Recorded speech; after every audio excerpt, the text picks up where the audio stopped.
अस्सलाम वालेकुम everyone, welcome to the market inside updates by Phone World. मैं हूं आपका होस्ट साद अहमद और आज मुझे ज्वाइन किया आवाज़ कम्युनिकेशन के सीईओ मोहम्मद रिजवान ने। Thanks a lot for joining us sir. Thank you so much.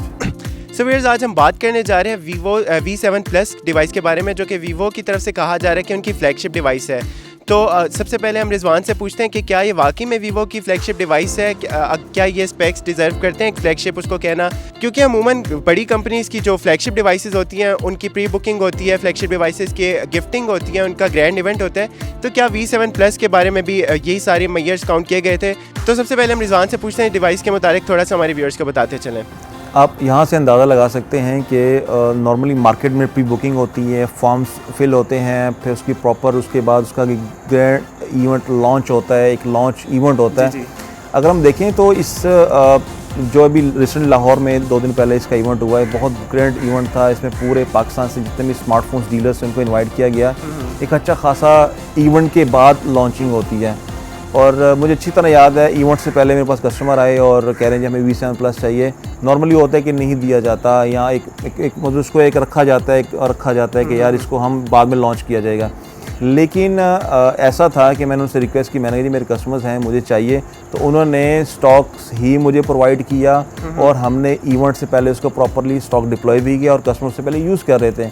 यानी कि इतनी अच्छी खासी डिमांड थी कि मार्केट में प्री बुकिंग तो दूर की बात, स्टॉक कस्टमर यूज़ कर रहा था। अच्छा, सबसे ज़्यादा जो मुझे क्यूरियोसिटी है वो ये लोग भी मेरा ख्याल है जनरली क्वेश्चन करें कि क्या ये वाकई में फ्लैगशिप डिवाइस है वीवो की? क्योंकि अमूमन फ्लैगशिप डिवाइसेस में कुछ ऐसे स्पेक्स होते हैं जैसे कि उनका चिपसेट बहुत अच्छा होता है और एक बहुत यूनिक बात जो कि USB Type-C यूज़ किया जाता है instead of normally USB jack, तो जो कि मैंने देखा है स्मार्टफोन डिवाइस में नहीं है। तो क्या हम इसे वाकई में कंसिडर कह सकते हैं इसे फ्लैगशिप डिवाइस है वीवो की? अगर हम चाइनीज़ ब्रांड के हवाले से देखा जाए तो इट्स अ फ्लैगशिप डिवाइस। अगर इसके हम स्टैंडर्ड्स पे जाएं जो नॉर्मली जिसको सैमसंग फॉलो करता है, जिसको हवाई फॉलो करता है, जिसको एप्पल फॉलो करता है, इसे बल्कि ब्रांड्स फॉलो करती हैं, जैसे ब्लैकबेरी ऑल्दो मार्केट के अंदर नहीं, लेकिन वो उस चीज़ को फॉलो करते हैं। लेकिन अगर हम उसके स्पेसिफिकेशन में जाएँ तो ये उस फ्लैगशिप में डिज़र्व नहीं करता, क्योंकि इसकी first of all cornering gorilla glass 5 होना चाहिए। सेकंड वन चार्जिंग जैक है, इट्स अ ओल्ड वन, इसमें Type-C होना चाहिए, रिवर्सल होना चाहिए second one. And third one is के नॉर्मली जितने भी चिपसेट्स यूज़ किए जाते हैं वो 9 सीरीज़ के यूज़ किए जाते हैं। इस तरह भी 930 यूज़ हुआ है, पक्की डिवाइस में यूज़ हो रहे हैं। और इसके साथ साथ एक लेंस होता है जो अगर फ्रंट कैमरा तो नहीं, कम से कम रियर कैमरे कम से इस्तेमाल हो तो वो भी इसकी रिक्वायरमेंट होती है। इसके अलावा बाकी बेशुमार की वन डिटेल में जाएँ तो प्रॉपर एक प्रोग्राम बनता है, लेकिन ये इसको फॉलो नहीं कर रहे या उसमें एक फॉलो नहीं कर रहे या डिज़र्व नहीं करते, इसको हम नॉर्मली फ्लैगशिप डिवाइस नहीं कहते। लेकिन अगर चाइनीज़ में देखा जाए इट्स अ फ्लैगशिप डिवाइस। तो रिजवान, मैं पूछना चाहता हूँ कि बाकी अगर कंपनीज़ पे देखा जाए तो कौन कौन से स्मार्टफोन ऐसे हैं जो कि इस प्राइस रेंज में वीवो V7 प्लस के साथ कंपेयर किया जा सकता है? किनका कंपटीशन है?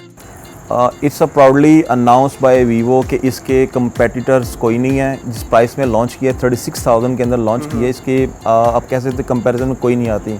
जितनी भी चाइनीज़ ब्रांड है उसको हम उठा लें, चाहे वो Xiaomi है, चाहे वो ओप्पो है, इनफिनिक्स है, और इसके अलावा बाकी जितनी ब्रांड्स हम नाम ले सकते हैं उनकी, वो किसी भी फॉल नहीं करते। It's a first time in Chinese brand के 24 मेगापिक्सल फ्रंट है, इवन के 16 मेगापिक्सल भी बैक में चाइनीज़ ब्रांड में इस लेवल का आता नहीं है।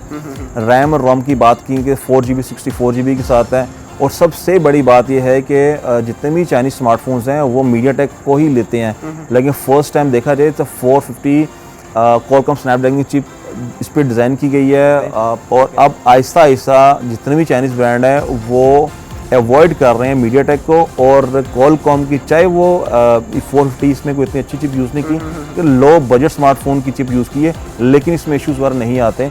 ये आप कह सकते हैं कि ये दीज आर बेस्ट स्मार्टफोन्स के इसको टक्कर देंगे। सर रिजवान, बताइए एक बात है, स्मार्टफोन डिवाइस में काफ़ी ज़्यादा जो कहा जा रहा है इसका कैमरा एंड म्यूज़िक फ़ोन कहा जा रहा है, तो इसका कैमरा क्या वाकई में इतना अच्छा है? जो क्योंकि इसके बारे में कहा जा रहा है कि इसके अंदर कैमरा में काफ़ी ज़्यादा फीचर्स हैं, तो कस्टमर रिस्पांस कैमरे के बारे में स्पेसिफिकली कैसा है अभी तक? साथ अगर नॉर्मल देखा जाए तो यंग जनरेशन में बहुत क्यूरियोसिटी होती है कि हमें कैमरा अच्छा चाहिए, रैम अच्छी चाहिए, रोम अच्छी चाहिए, और उसके साथ हमें बैटरी पावरफुल चाहिए। इसका 3220 मिली एम्पेयर है, लिथियम आयन बैटरी है, एक अच्छी बैटरी है। It's not a good battery, मतलब एक एवरेज बैटरी कह सकते हैं। और साथ साथ इसका डिस्प्ले 5.9 क्लोज टू 6 इंच है।